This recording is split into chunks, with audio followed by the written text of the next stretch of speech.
Guys, my phone rang and it cut off my video, so I'm just gonna upload 2 parts. I'm really sorry about that. That really sucks. My phone rang and it totally cut off the other video. Anyway, so whenever I get home from the cabin throughout the next few weeks, I hear little things, and my dogs are like scared all the time. Whenever I leave, I put them in the laundry room because I didn't want to crate them. And sometimes they would mess up stuff, or when one of them was really young, he had a bad habit of going to the bathroom in the house.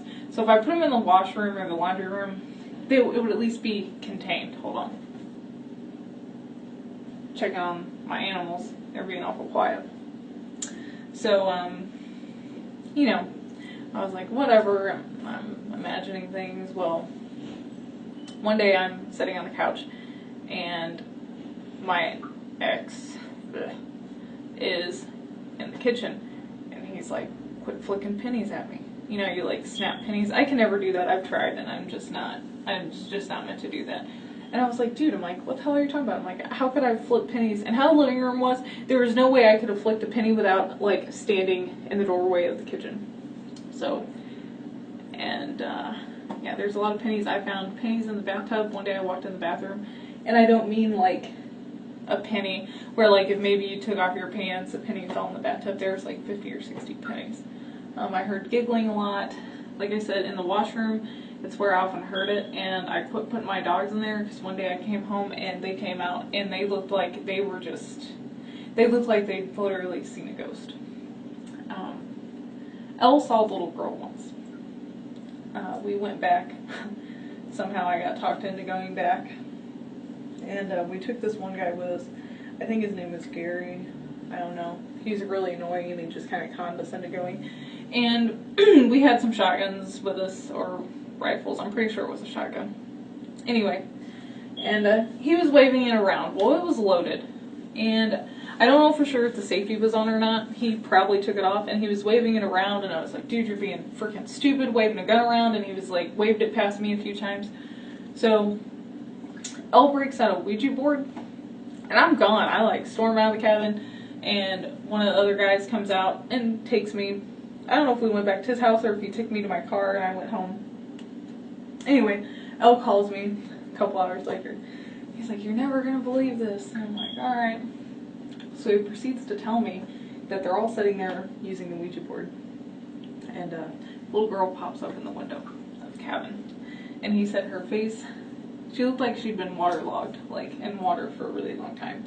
And he said her face looked like it had been cut off in pieces, or cut off and then cut up into pieces and then sewn back on. And not to be stereotypical, but she appeared to be white, Caucasian, whatever, had long dark hair, brown, black, and had on a dress of some sort, or a nightgown. And he said the door opened, and Gary, the guy who was waving the gun around, got handprints put on him from where she grabbed him. And supposedly he got, now this, I'm pretty sure, if my memory serves me right, which I'm pretty sure it does, he got pushed. I don't know if he got pushed all the way across the room, but he got pushed, and the shotgun hit the ground so hard and with so much force that it shattered, it didn't shatter, it split the barrel of the shotgun. If you know anything about guns, guns are made out of steel and wood, and to shatter a barrel like that, I would imagine it takes quite a bit of force. So preceding this, she continued to follow me until I was about 21 maybe, so from 18 to 21. And she never hurt me. Like, she never even really did anything to scare me other than like giggling and stuff, but it wasn't anything like malicious. It was more like a trickster, like my keys would go missing and little things would be moved, or I'd see something out of the corner of my eye, or something would like get slid off, not thrown off the table, but it's like it got pushed off the table, stuff like that.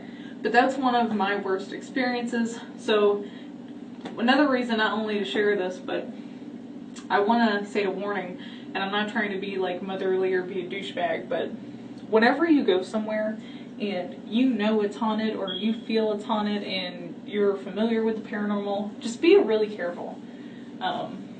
And I mean, take that, like, seriously, don't take it with a grain of salt. Like, seriously, take that into consideration, because there are things out there that we don't understand. Like, I don't think this little girl was a little girl. I think she was some type of, I can't say she was necessarily a demon, but she was definitely a bad energy. She wasn't pleasant.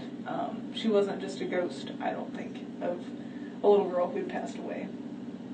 So, just be careful. Like, if you've heard stories where there's been demonic stuff, don't go there.